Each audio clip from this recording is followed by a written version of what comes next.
Hi folks, this is Dan Zorn, Superintendent of the Longview Public Schools, here for Superintendent Story Time. This Thursday, our book today is called Counting on Katherine, How Katherine Johnson Saved Apollo 13. This is written by Helaine Becker and illustrated by Dow Fumarek.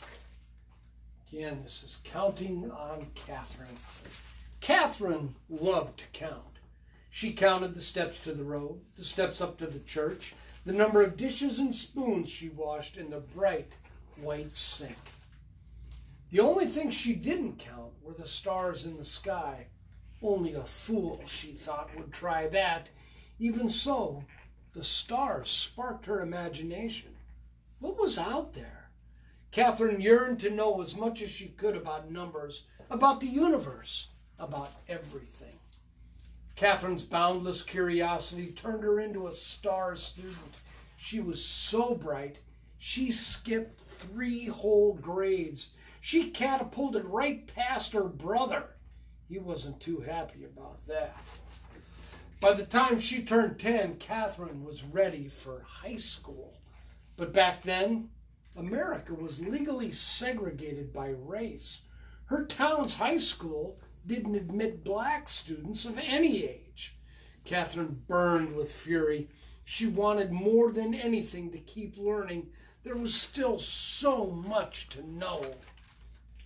Count on me, Katherine's father told her.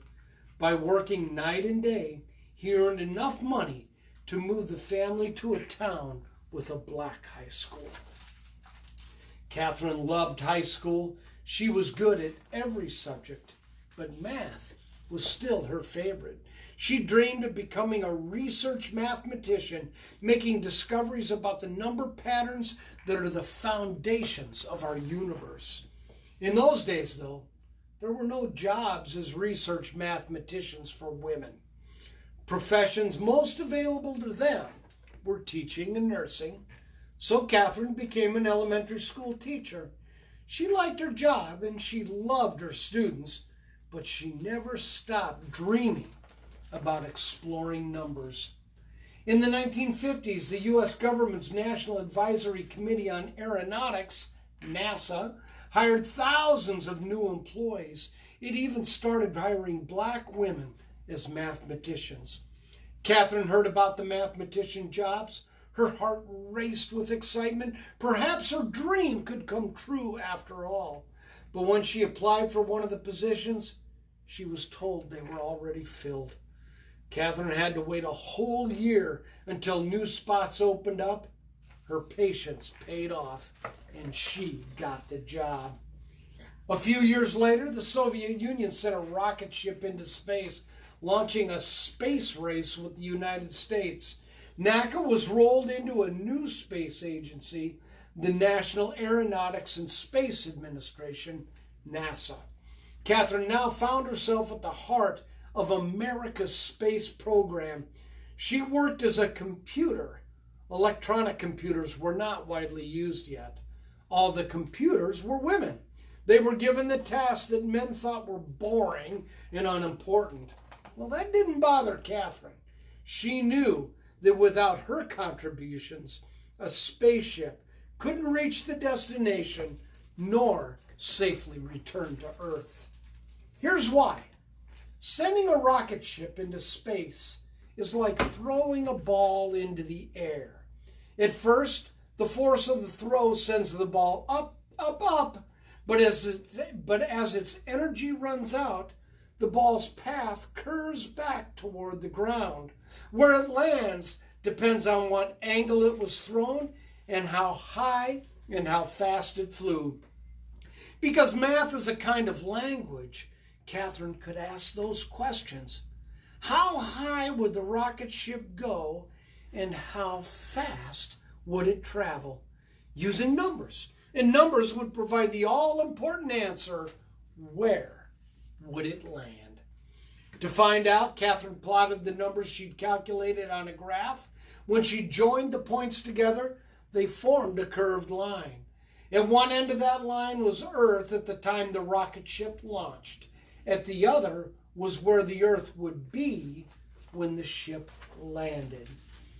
Katherine's reputation for accuracy and strong leadership skills, she was known for asking plenty of questions, got her promoted to Project Mercury, a new program designed to send the first American astronauts into space. Mercury's missions were going to be dangerous, so dangerous that even the project's star astronaut, John Glenn, refused to fly unless Katherine okayed the numbers. "You can count on me," she said. Glenn's spacecraft, Friendship 7, orbited Earth 3 times and returned home safely. Glenn became a national hero. Katherine was promoted again. Now she was asked to calculate flight paths for Project Apollo, the first flights to the moon. "Count on me," she said. On July 20th, 1969, the Apollo 11 astronauts walked on the moon. Their feat was celebrated around the world. More triumphs followed. Apollo 12 rocketed to the moon in November of 1969. Apollo 13 launched on April 11th, 1970. But on the third day of Apollo 13's flight, the worst thing happened. An explosion in space. Could the crippled spaceship make it to the moon? And if it didn't, would it be able to get back home to Earth? The 3 astronauts on board were in grave peril. Commander Jim Lovell told Mission Control, "Houston, we've had a problem." Back on Earth, Katherine Johnson got a phone call. Her flight path calculations would have to be done all over again, and perfectly. It would be the toughest challenge of her life. Katherine told Mission Control, "You can count on me." She rolled up her sleeves, took a deep breath, and began doing the math. She worked hard and fast. A few hours later, Katherine's calculations were finished. The flight path to return home would take the ship around the far side of the moon. From there, the moon's gravity would act like a slingshot to zing the ship back to Earth. To get home, the crew of Apollo 13 would have to follow Katherine's course exactly by burning off fuel at precise intervals. If the astronauts made a mistake, their ship would drift towards space forever. Katherine waited anxiously to hear the astronauts' report. Finally, it crackled over the loudspeakers. "We've got it!" Apollo 13 was back on track. Katherine Johnson had done it. She'd brought Apollo 13 home. She was no longer the kid who dreamed of what lay beyond the stars.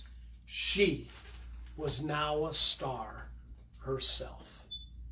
All right, awesome story. Counting on Katherine. Again, written by Helaine Becker and illustrated by Dow Fumerick. This is Dan Zorn, Superintendent of the Longview Public Schools, where literacy is the most important thing we do.